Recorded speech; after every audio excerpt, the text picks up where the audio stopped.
I just got my CTX back from Minelab after the repair. It has a faulty pinpoint trigger. Sometimes it works, sometimes it won't. It just won't go into pinpoint mode. It was gone a month for repair. Came back, unboxed it, hit the pinpoint, didn't work. So the repair is not done, obviously. Sometimes it does work. I'll do a video of it working. It's currently working, so I'll show you. See if I can zoom in here. Oh, no, it's not going to work. As you can see, it's not going into pinpoint mode.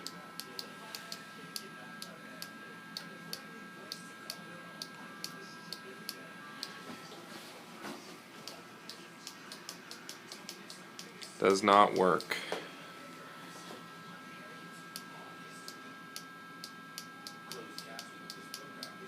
Just won't work. So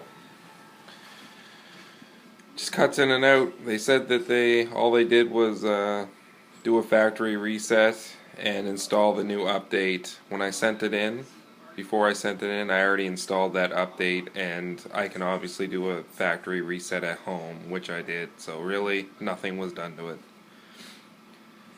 That's all I got for now. Thanks.